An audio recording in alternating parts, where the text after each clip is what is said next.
semua. Waalaikumsalam. Terima kasih nih Mbak semua udah datang ke sini meluangkan waktunya. Nah, Mbak Hani di sini akan sedikit memberikan informasi tentang atau edukasi tentang pencegahan anemia di masa remaja. Nah, Mbak ini kan sudah menginjak masa remaja kan. Nah, itu harus diwaspadai akan terjadinya penyakit yaitu anemia. Anemia itu apa, Mbak?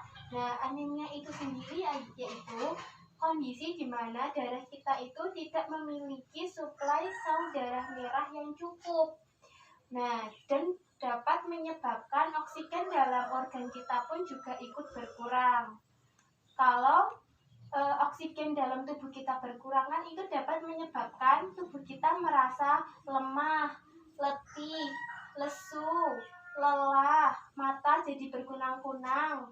Kemudian kadar hemoglobinnya itu pun juga ikut berkurang. Nah, normalnya kadar hemoglobin itu 12 sampai 16 gram per desiliter.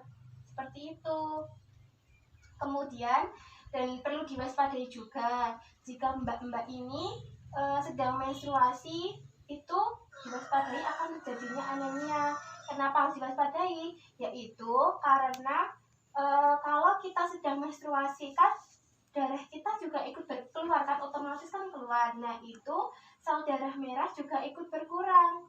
Jika sel darah merah berkurang, itu dapat menyebabkan kemampuan oksigen yang ada di dalam tubuh kita pun juga ikut berkurang. Jika berkurang kan bisa menyebabkan seperti tadi tanda-gejalanya, yaitu lemah, letih, lesu, lelah, mata berkunang-kunang tadi. Nah, itu tandanya mbak-mbak sedang terjadi anemia. Seperti itu. Cara mencegahnya bagaimana, Mbak? Cara mencegahnya ya, cara mencegahnya itu mbak-mbak ini bisa makan makanan yang bergizi atau makan makanan yang mengandung zat besi untuk suplai sel darah merah kita.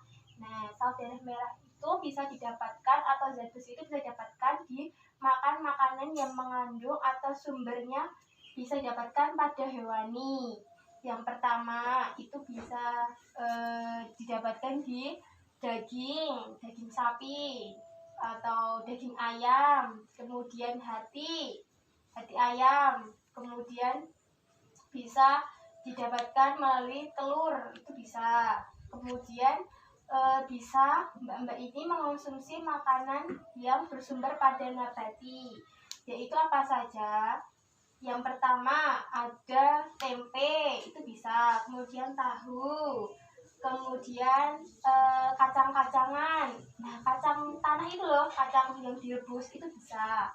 Kemudian mbak-mbak ini bisa mengonsumsi makanan atau sayur-sayuran dan buah-buahan yang mengandung vitamin C.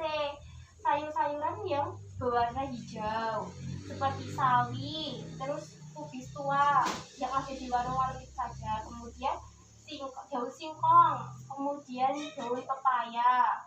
Kemudian mbak-mbak ini bisa mengonsumsi buah jambu, kemudian buah jeruk, kemudian tomat, sayur bayam, itu bisa. Selain makan makanan yang tadi, mbak-mbak ini bisa mengonsumsi tablet penambah darah atau tablet FE. Tablet penambah darah atau tablet FE ini berfungsi untuk mensuplai sel darah merah kita jika sedang haid. Cara minum tabletnya bagaimana, Mbak Hani? Cara minum tabletnya ya, cara minum tabletnya mbak-mbak ini bisa mengonsumsinya 1 hari 1 kali. Jika mbak-mbak ini sedang menstruasi, itu bisa diminum 1 hari sekali. Tetapi kalau mbak-mbak ini sedang tidak haid atau menstruasi, bisa diminum 1 minggu 1 kali. Gitu. Kemudian cara minumnya, mbak-mbak ini bisa menggunakan air putih nih. Jangan menggunakan teh, kopi, susu, karena itu bisa menurunkan kadar zat besi pada tubuh kita kalau dikonsumsi. Kemudian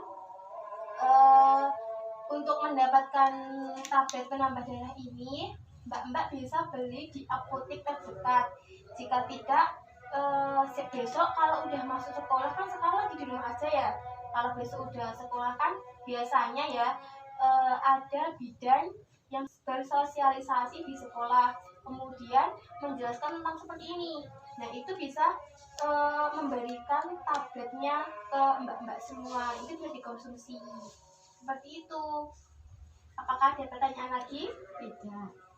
Terima kasih ya. Jika tidak ada yang bertanya lagi, terima kasih atas waktunya. Terima kasih sudah mendengarkan sedikit edukasi atau informasi tentang pencegahan anemia atau anemia itu sendiri itu apa. Kemudian jika tidak ada yang bertanya, Mbak Hani cukupkan sekian ya. Terima kasih, semoga bermanfaat. Wassalamualaikum warahmatullahi wabarakatuh. Waalaikumsalam warahmatullahi